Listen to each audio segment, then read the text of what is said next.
All right, we're talking the advantage of aeration and decompaction and how it accelerates and stimulates the feeding of trees. How do you feed a tree? Actually, you can't feed a tree.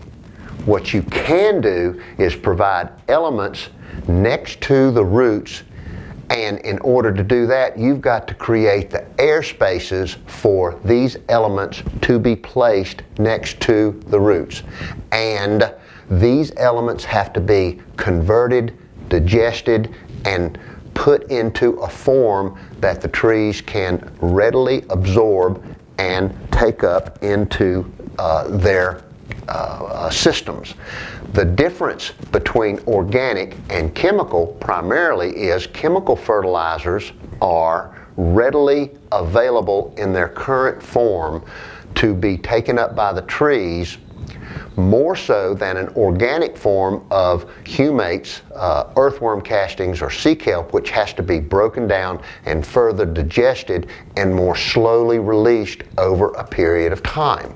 And we're not actually against using chemicals. We are against using chemicals when they are off target. They must be focused into areas. We've used chemicals with certain trees and groups of plants that have been under such stress that we felt like if we didn't take immediate action, roughly equivalent to you going into the emergency room for an IV injection, then we felt like the chemicals could be used, but they must be focused in the area of the roots, and the aeration and decompaction process does that. Roots are actually the tree's stomach combined with the leaves, which capture energy, and combined with water turn that CO2 from the atmosphere into sugar that, believe it or not, most of it is passed down into the roots, out through the little fine root hairs, and used to entice relationships with other living organisms in the soil. And so a good soil mixture is 50% air, and I think you're beginning to see why we need to aerate and decompact to make sure that these spaces are where they need to be. Organics break down more slowly, and they will give a signal more slowly to the tree. We'll get into the difference between the very direct chemical stimulation of nitrogen-based fertilizers, chemical fertilizers in our biostimulant section, but right now we're talking about providing the space for the nutrients and the water, and the air must precede these in order to do it. This is a part of what we refer to as a new green shift, where we are shifting responsibility for these actions over to the trees and the plants themselves. They have established systems that can handle these processes if they are balanced using our four elements of water, air, nutrients, and energy. And that is what you are going to use to trade for the services that they do. And this is referred to as our new view of home ecology. And the work with the air tools, both the big one and the little one, supersonic air is exactly the right tool, the right place to get a cheap to keep result, because it doesn't interfere with any of the systems there. It doesn't damage the roots. Roots are non-porous. The air goes around it and only begins to move, pulverize, and rearrange the soil around it. As we have explained before, all of these tree preservation actions, especially with your aeration and decompaction, logically lead or bleed into additional actions that we have called our 6 tree preservation actions. The next actions for this tree would typically be to extend the mulch zone as the tree, bushy plants, or groupings are needed. This includes soil formation, turf reduction, erosion control, and water savings. And remember,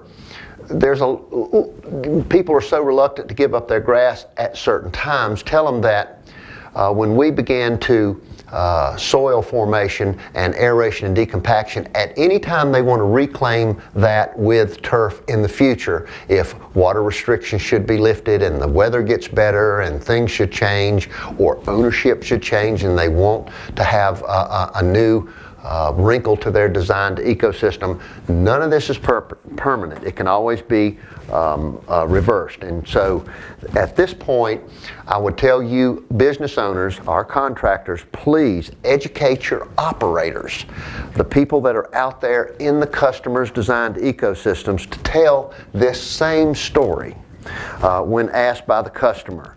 I can't tell you how many times that we've gone to a customer's property and we've got two people, one handling the hose, one handling the air gun, visiting the trees that have been bid and agreed to in the job quote, and a third person talking to the owner and explaining to them what to do. Now, some of this can be handled with video demonstrations, and you can get them on your website and some of the other advantages that we've talked about if you use the Cheap to Keep Tree and Landscape program.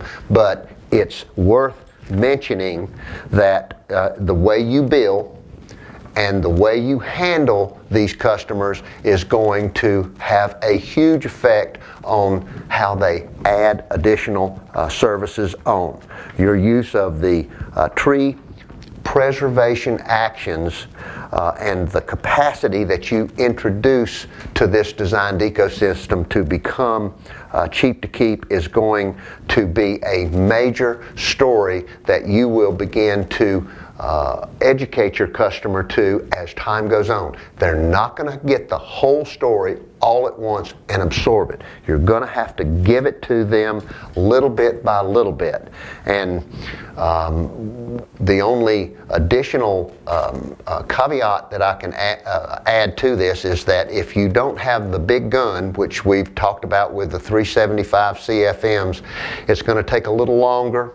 You're going to have to bill a little bit more for it, and we found that the surface granular material gets spread around a little bit more, and it makes sometimes a bigger mess. And so understand that there's a lot of elements here that can be explained to the customer. And so when you send your operators out there on site, make sure that they've understand how to explain this to the customer if they're quizzed. Now, as you begin to educate your customers and feed them these top line ideas of design intent, the management and coexistence, their collaboration with their designed ecosystem by participation, you can help them get what they want using our Cheap to Keep Tree and Landscape Protocol. Introduce them to this protocol. Explain to them that it has an aspect to it which is designed to protect their asset, to shift the services to a green basis that are efficient and cheap to keep, and that they can do this with less risk and less cost by using a repeatable protocol, gradually explaining the ecosystem services and this value proposition of the new green shift as you go. You've got to learn it first. You've got to become comfortable with it. We use this for years. Gradually talking to people, and every time we'd go back to perform an additional service, we would give them the benefits and would point out to them that by participating, that we are validating this protocol by recording the information, by being attentive to what is happening. And the only part of our company that has not changed since we started tree preservation back in 2000, going on 12 years now, has been the 10 steps of this protocol. You're going to have to learn it, you're going to have to use it, and you're going to have to rely on it as a track to run on. And that's why you're going to tout it as cheap to keep, as a new view, as a green and growing benefit that they will use over the next 4 or 5 or 6 years as the housing market recovers. They can build these values in their home by making their property cheap to keep, making less risk, less cost, and less maintenance and improvement hassles that come with managing a very diverse ecosystem simpler and easier for them and anyone else involved in the management and maintenance. It's a team approach, and you will be the major part of that team using the Cheap to Keep Trees and Landscapes protocol.